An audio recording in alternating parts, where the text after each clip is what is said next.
दिनेश खारी जी, राजकुमार जी, दोनों का महाराज जी एक जैसा प्रश्न है। महाराज जी आप कह रहे हैं कि कभी कभी मेरा मन नाम जप करते समय इधर उधर भटकता है और कभी कभी मुझे नाम जप करते हुए नींद आने लगती है, तो महाराज जी ऐसे में क्या करूं? दोनों बातों में सावधानी रखनी है।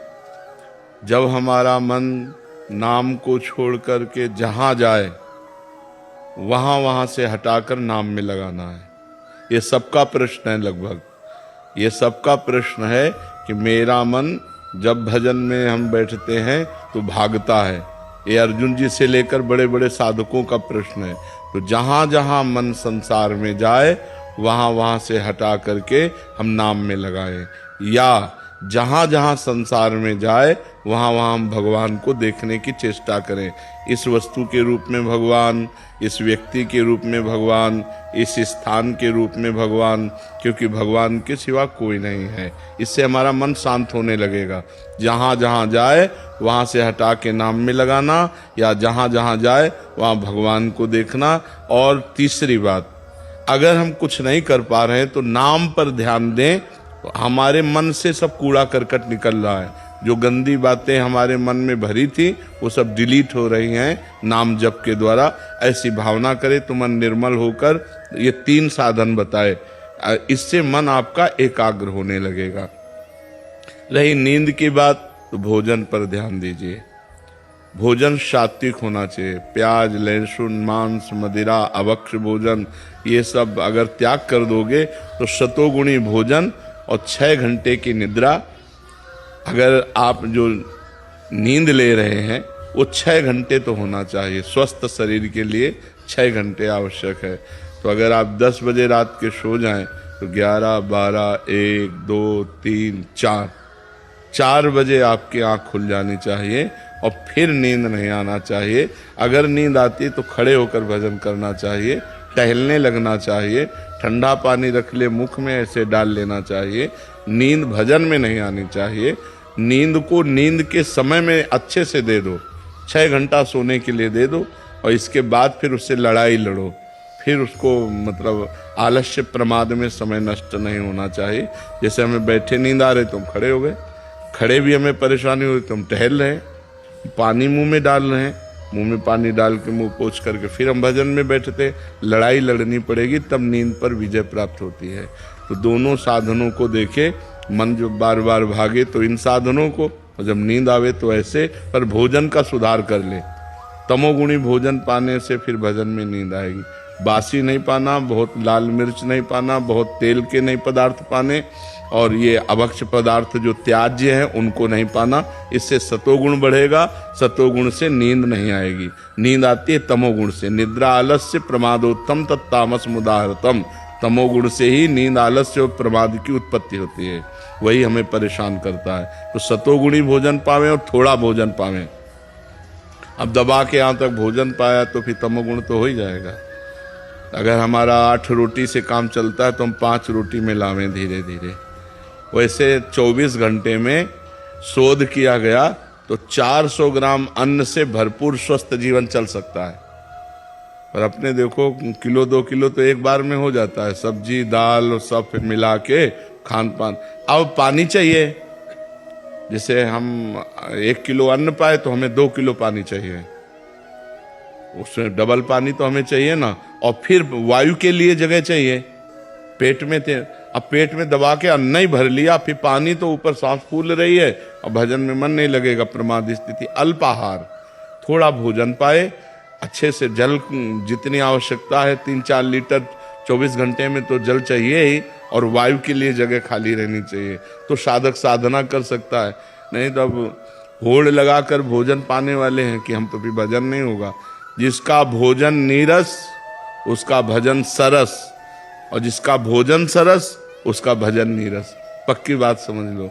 भोजन में बेस्वाद पाना चाहिए।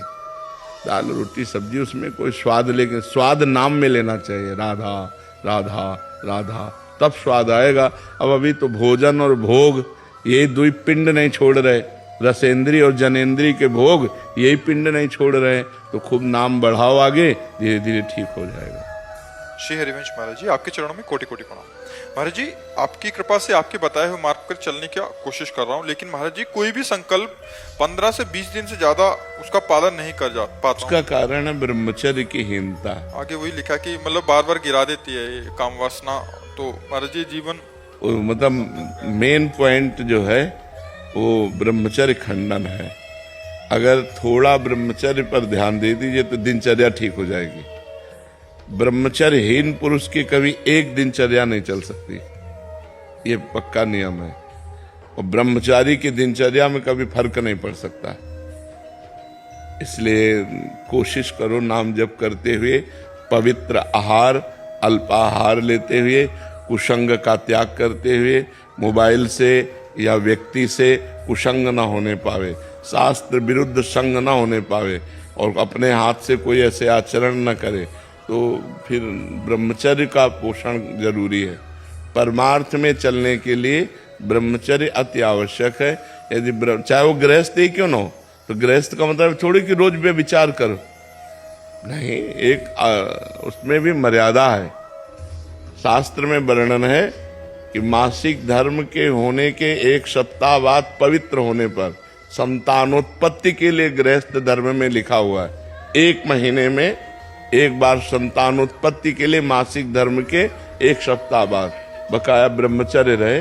तो गृहस्थ में भी ब्रह्मचर्य की आवश्यकता है। ऐसा थोड़ी कि मनमानी आचरण तो फिर नष्ट हो जाएगा, क्योंकि जीवनी शक्ति है ब्रह्मचर्य, वो जब तक ठीक नहीं रहेगी तब तक ठीक नहीं रहेगा। तो ब्रह्मचर्य पर सुधार करो। क्यों भाई?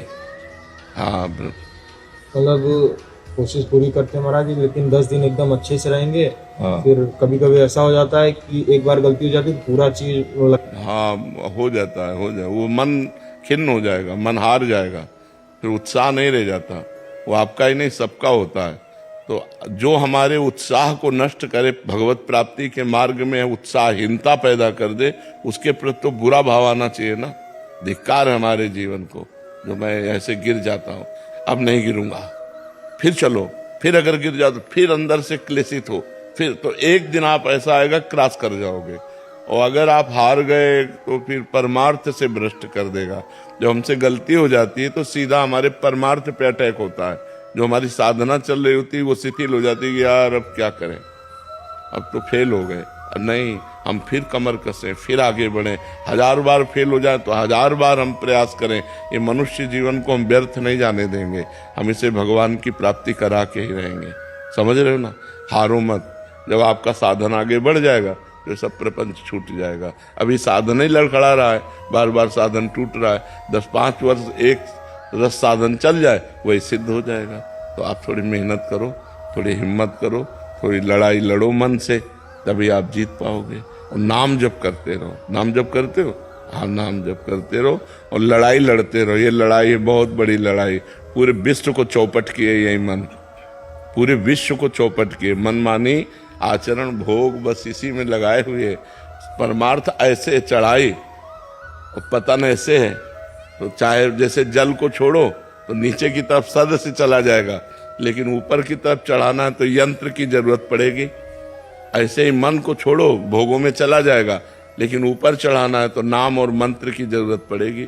जितना नाम और मंत्र जप करोगे उतना ही मन ऊर्ध्वगामी होगा, और जितना आप छोड़ दोगे उतना ही अधोगामी हो जाएगा। इसलिए खूब नाम मंत्र जप करो, और शास्त्र के अनुसार जो निषेध है उसका संग मत करो। पराई बहन बेटी का संग मत करो, मोबाइल से गंदी बातें मत देखो, गंदे लोगों का संग मत करो, गंदे विचारों को अंदर जब आए तो उनको काटो नाम जप के द्वारा, कोई गंदी क्रिया ना होने पावे, तब जाकर हम आगे परमार्थ में बढ़ते हैं। महाराज जी नाम जप करते करते कब नाम छूट जाता है और कब गलत चीज में लग जाते हैं महाराज जी, इसका पता है? हाँ, एकाग्रता भी समझ नहीं पाई ना, नहीं तो 1 सेकेंड की भी हरकत को पता चल जाता है मन की।